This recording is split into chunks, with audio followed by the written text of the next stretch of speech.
Welcome to our channel. இன்றைக்கி வந்துட்டு நம்ம ஒரு ஃபேஸ் பேக் வீடியோ தான் பார்க்க போகிறோம். உங்கள் ஃபேஸ் வந்துட்டு பிளாக்காக இருக்குது அப்படின்னு நீங்கள் கவலைப்படுறீங்களா? இது பர்மனெண்ட்டாகவே உங்களுக்கு ரொம்ப ஒரு நல்ல சொல்யூஷன் கொடுக்கும். அதை தான் நான் இப்போ கொண்டுட்டு வந்திருக்கேன். அந்த வீடியோ தான் நம்ம இப்போ பார்க்க போகிறோம். வாங்க வீடியோக்குள்ளே போகலாம்.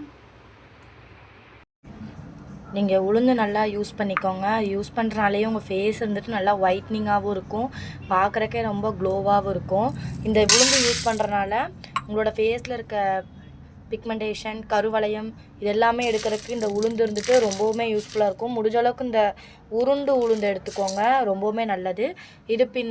இது கூட பாலை ஆட் பண்ணிக்கோங்க. நீங்கள் காய்ச்சின பாலாகவும் இருக்கலாம், காய்ச்சாத பாலாகவும் இருக்கலாம். முடிஞ்ச வரைக்கும் இருந்துட்டு மாட்டுப்பால் எடுத்துக்கோங்க. ஏன்னா வந்துட்டு அது ரொம்பவுமே நல்லது. நம்ம பேக்கெட் பால் யூஸ் பண்ணுறத விட நம்ம மாட்டுப்பால் யூஸ் பண்ணோம்னா ரொம்பவுமே நல்லது. ஏன்னா வந்துட்டு உங்கள் ஃபேஸுக்கு இருந்துட்டு அது நல்லா அந்த தூசி, அழுக்கு இது எல்லாமே எடுத்து கொடுக்குறதுக்கு வந்துட்டு அந்த பால் ரொம்பவுமே யூஸ்ஃபுல்லாக இருக்கும். பிக்மெண்டேஷனும் வராமல் பார்த்துக்கும். அதனால் நீங்கள் என்ன பண்ணுறீங்கன்னா, இந்த பால், உளுந்து இது ரெண்டத்தையும் மிக்ஸ் பண்ணி நல்லா ஊற வச்சுருங்க. ஒரு 2 மணி நேரம் நல்லா ஊறட்டும். ஊறினதுக்கப்புறம் அதுக்கப்புறம் என்ன ப்ரொசீஜர்னு பார்க்கலாம். நீங்கள் உளுந்து இருந்துட்டு மூழ்கிற அளவுக்கு பாலை ஊற்றிக்கோங்க. ஏன்னா வந்துட்டு அப்போ தான் அது சீக்கிரம் ஊறுறதுக்கு நல்லாயிருக்கும். நம்ம உளுந்து மூழ்கிற அளவுக்கு நம்ம பண்ணலைன்னா, பாலை ஊற்றலைன்னா அது ஊறி வர்றதுக்கு அந்த பாலே பத்தாமல் இருக்கும். ஏன்னா அது ரொம்ப நேரம் ஊறுறதுனால அந்த உளுந்து எல்லாமே அந்த பாலை இழுத்துக்கும். உங்களுக்கு அது எதுவுமே இல்லாமல் ஆயிரும். பவுலே ஃப்ரீ ஆயிரும். வெறும் அந்த பால் தன்மையே இல்லாமல் இருக்கும். ஓகே, நம்ம நல்லா அந்த உளுந்து இருந்துட்டு பாலால் மூழ்கிற அளவுக்கு நல்லா ஊற்றிக்கோங்க. 2 ஹவர்ஸ்க்கு அப்புறம் நான் உங்களை பார்க்குறேன். முன்னாடி நல்லா ஊற வச்சது எவ்வளோ சூப்பராக ஊறியிருக்குன்ட்டு பாருங்கள். நான் சொன்னேன் இல்லைங்களா, பால் இருந்துட்டு மூழ்கிற அளவு ஊற்றுனதுக்கே இவ்வளோ இழுத்துருச்சு. இல்லை நம்ம கம்மியாக ஊற்றிருந்தோம்னா இருந்தே இருக்காது. ஓகே, இதை நம்ம மிக்ஸி ஜாருக்கு மாற்றிடலாம். அதுக்கப்புறம் மாற்றியாச்சு. தக்காளி இது ரெண்டத்தையும் சேர்த்து மிக்ஸ் பண்ணி இந்த சின்ன சின்ன பீசஸாக நான் சொல்லியிருக்கேன். சின்ன சின்ன பீசஸாக போட்டால் தான் நல்லா சீக்கிரம் அரைப்பட்டுரும் மைய. ஓகே, இதை போய் நம்ம மிக்சியில் அரைச்சிட்டு வந்துடலாம். அரைச்சிட்டு வந்தாச்சு. அரைச்சிட்டு நான் ஒரு பவுலுக்கும் மாற்றிட்டேன். இங்கே பாருங்கள், இந்த கன்சிஸ்டன்சிக்கு வந்துருக்குது. இதுக்கப்புறம் நம்ம தேன் ஆட் பண்ணிக்கலாம். நிறையா பேர் நினைப்பீங்க, தேன் இருந்துட்டு நிறைய பேர் சொல்லி கேள்விப்பட்டிருக்கோம், தேன் இருந்துட்டு நம்ம ஆட் பண்ணுறனால முடி இருந்துட்டு வெள்ளையாக போயிடும், நரைச்ச முடி வந்துடும் அப்படின்னு சொல்லிட்டு. அதெல்லாம் ஒன்றுமே கிடையாது. தேன் வந்துட்டு ரொம்ப ரொம்ப நல்லது. ஆட் பண்ணிக்கோங்க. வெறும் 3 இன்க்ரீடியன்ட் மட்டும்தான். உளுந்தம்பருப்பை ஊற வச்சு அது கூட தக்காளியை ஆட் பண்ணி மிக்ஸ் பண்ணி அரைச்சிட்டு வந்துட்டு அது கூட தேனை மட்டும் ஆட் பண்ணிக்கணும். அவ்வளோதான். அதை நல்லா மிக்ஸ் பண்ணிக்கோங்க.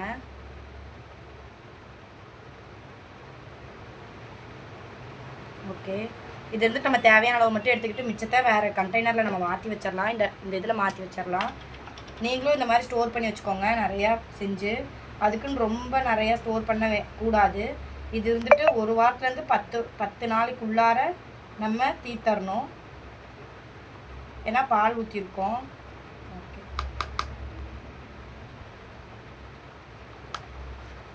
எனக்கு இப்போதைக்கு இவ்வளோ போதும்.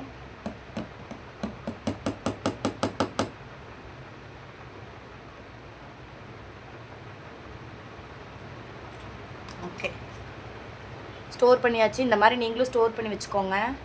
கண்ணாடி டப்பாவில் ஸ்டோர் பண்ணிக்கிட்டிங்கன்னா ரொம்பவுமே நல்லது.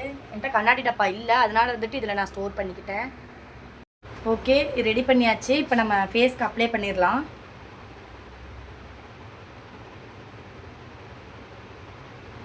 நல்லா மசாஜ் மாதிரி பண்ணிக்கோங்க.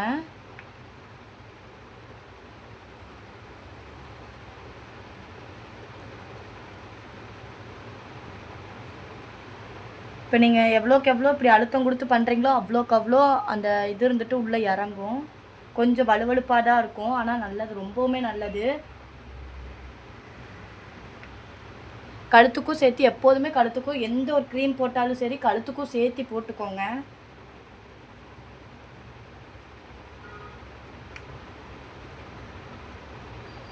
ஓகே,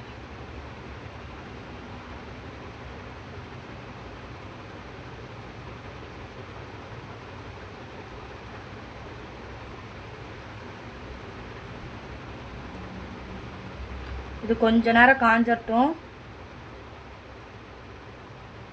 நம்ம உளுந்தம்பருப்பு இருந்துட்டு கம்மியாக போட்டாலே அது ஊறி வரும்போது நிறையா வந்துடும்.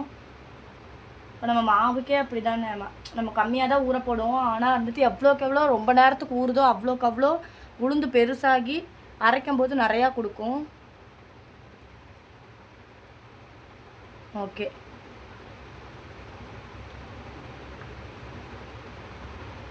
போதும். இது நீங்களும் மசாஜ் மாதிரி பண்ணி விட்டுக்கோங்க. ஓகே, இது காஞ்சதுக்கப்புறம் கழுவிட்டு வந்துட்டு என்னோடய ஃபேஸ் எப்படி இருக்குன்றதை காட்டுறேன். ஓகே, நல்லா காஞ்சிருச்சு பாருங்கள். இதை போயிட்டு நான் உங்களுக்கு ஃபேஸ் வாஷ் பண்ணிவிட்டு வந்துட்டு உங்களை நான் பார்க்குறேன். ஏன்னா வந்துட்டு ரொம்ப அப்படியே விட்டோம்னா உள்ளே நல்லா இதாயிரும், ட்ரை ஆயிரும், எடுக்கிறக்கே வராது. ஏன்னா ஆல்ரெடி வலுவலுப்பாக தானே இருக்குது இல்லைங்களா. இதை நம்ம அப்படியே விட்டுட்டோம்னா அப்படியே ரொம்ப பிசு பிசுன்னு உள்ளே போய் ஒட்டிக்கும். இப்போயே அப்படி தான் இருக்குது. அப்படியே இப்படி கொஞ்சம் மசாஜ் பண்ணி விட்டுக்கலாம். ஓகே, நான் வந்துட்டு கழுகிட்டு வந்துட்டு உங்களை நான் பார்க்குறேன். ஃபேஸ் இருந்துட்டு கழுகிட்டு வந்ததுக்கப்புறம் எவ்வளோ ஒயிட்னிங்காக ஆயிடுச்சுன்னு சொல்லிட்டு அதனால தான் கழுத்துக்கும் உங்களை சேர்த்து நான் போட சொன்னேன். ஒன்றுமே பண்ணால் கழுகிட்டு மட்டும்தான் வந்தேன். ஓகே, நீங்களும் கண்டிப்பாக ட்ரை பண்ணி பாருங்கள், உங்களுக்கு ரொம்பவுமே பிடிக்கும். ஓகே, நீங்களும் கண்டிப்பாக ட்ரை பண்ணி பாருங்கள். 3 இன்க்ரீடியன்ட்ஸை வச்சு தான் இது பண்ணது. உளுந்தம்பருப்பு, பால், தக்காளி, தேன், இது மட்டும்தான். நீங்கள் நான் சொன்ன மாதிரி இதை போட்டுட்டு பேலன்ஸ் இருக்கிறதில் நீங்கள் ஸ்டோர் பண்ணி கூட வச்சுக்கலாம். அவ்வளோதான். இந்த வீடியோ பிடிச்சிருந்துச்சுன்னா மறக்காமல் லைக் பண்ணுங்கள், ஷேர் பண்ணுங்கள், சப்ஸ்கிரைப் பண்ணிக்கோங்க, அந்த பெல் ஐக்கானே கிளிக் பண்ணிக்கோங்க. இன்னும் இன்ட்ரெஸ்டிங்கான விளாக்ஸ்லாம் நம்ம சேனலில் வந்துக்கிட்டே இருக்குது. Keep supporting. நெக்ஸ்ட் ஒரு இன்ட்ரெஸ்டிங்கான விளாகில் மீட் பண்ணலாம். பாய்.